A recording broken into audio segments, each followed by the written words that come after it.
हरे कृष्ण। आज हम आपको भगवान के एक बहुत बड़े प्यारे भक्त की कथा सुना रहे हैं। दुर्गी माँ, दुर्गी माता जो वृंदावन में रहते थे और प्यार से लोग सब उन्हें दुर्गी माँ कहते थे। दुर्गी माँ जिनके घर में बाल गोपाल विराजमान थे और बाल गोपाल श्री कृष्ण उनके साथ लीला करते थे। ठाकुर जी तो विग्रह के रूप में विराजमान थे, लेकिन दुर्गी माँ का भी तो वात्सल्य भाव था और ठाकुर जी प्रकट होकर उनके साथ लीला करते, उनसे बातें करते, उनके हाथ से भोग स्वीकार करते। आपके घर में जो ठाकुर विराजमान है ना, वो साक्षात भगवान है, वो मूर्ति नहीं, वो विग्रह नहीं है।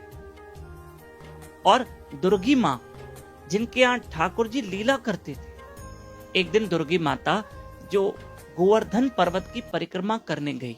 आपको पता है गोवर्धन पर्वत की परिक्रमा 21 किलोमीटर के दायरे की होती है। दुर्गी माँ ने क्या किया, कपड़े अपने शिरोधारण ठाकुर जी को किया, अपने सिर पर एक मोटा कपड़ा रखा और उसके ऊपर बाल गोपाल को बिठाया कि मैं परिक्रमा करूं और मेरा बाल गोपाल मेरे साथ हो। मैं इनको घर में अकेले छोड़ के नहीं जाऊंगी, क्योंकि ठाकुर जी तो इनके साथ लीला करते थे। अब दुर्गी माँ ने एक मोटा कपड़ा सिर पे एक डाल रखा हुआ है और उसके ऊपर बाल गोपाल को विराजमान कर दिया है और दुर्गी माँ परिक्रमा कर रहे हैं गोवर्धन पर्वत की। पर बीच बीच में क्या कर रहे हैं, हाथ लगा रहे हैं कि बाल गोपाल विराजमान है ना, अच्छे से मेरे कन्हैया विराजमान है ना, कोई तकलीफ तो नहीं है ना। ऐसे करते करते वो परिक्रमा करते करते करते दुर्गी माँ वृंदावन गए। सुबह से शाम हो गई, पर क्या हुआ कि जैसे ही उन्होंने घर का ताला, उस जमाने का जो कड़ी कुंडा था, खोलने की कोशिश की तो खुले ही नहीं, बहुत कोशिश की।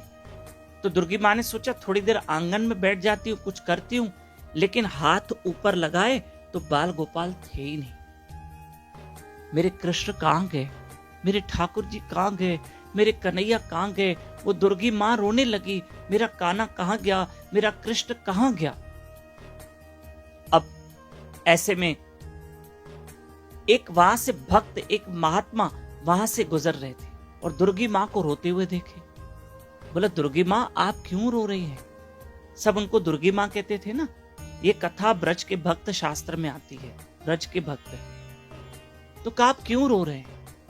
कहा देखो बाबा जी, मैं गोवर्धन परिक्रमा करने गई थी, मैंने शिरो धारण किया था बाल गोपाल कन्हैया को, और कन्हैया मुझे पता नहीं कहाँ छोड़ के चले गए, क्या लीला कर रहे मुझे समझ में नहीं आ रहा है। तब बाबा जी ने कहा ठीक है, अब आपके कन्हैया को हम कहाँ ढूंढे? ठीक है, ट्राई करते, प्रयास करते, पर आप बाहर क्यों बैठे आंगन में? बोले दरवाजा नहीं खुल रहा है, कड़ी कुंडी नहीं खुल रही है। बाबा जी ने कहा चलो आप अंदर बैठिए, मैं आपका ये किसी तरह भी दरवाजा खोल देता हूँ। बाबा जी ने बड़ी मशक्कत करके वो कड़ी कुंडा खोल के दरवाजा खोला और दुर्गी माँ जैसे ही रोते रोते अंदर गई तो पालने में बाल गोपाल सोए हुए थे। और बाबा जी ने कहा देखो देखो मैया, आपके बाल गोपाल सोए हुए। अरे हाँ, ये तो यहाँ सोया है, ये तो यहाँ था, कहाँ चला गया? बाबा जी तो चले गए और बाबा जी बोल के गए, मैया ये कान्हा है ना आपके साथ लीला कर रहा है, वैसे रोज करता है। अब कन्हैया सोए हुए हैं। अब बाबा जी चले गए तो मैया ने देखा ये तो सोया हुआ है, अब इसको डांट भी नहीं सकती क्योंकि मैया का वात्सल्य भाव था, और कन्हैया भी झूठ मूठ सो गए, कहीं मैया डांट न दे। तो ऐसे कन्हैया रोज उनके साथ लीला करते थे। प्रिय बंधुओं, हमारे घर के ठाकुर साक्षात भगवान हैं। दिल से उनको भोग लगाइए और दिल से उनका नाम स्मरण कीजिए। हरे कृष्ण कृष्ण कृष्ण हरे हरे, हरे राम राम राम हरे हरे। इसी कथा को आगे फॉरवर्ड कर सकते हो आप। और 18 मई को हमें 11 साल पूरे हो रहे हैं। आप सभी को व्हाट्सएप पे कथा भेजते भेजते गुरु कृष्ण और राधा रानी जी की कृपा से 18 तारीख को एक स्पेशल वीडियो बनेगी, हम आप तक पहुंचाएंगे। हरे कृष्ण।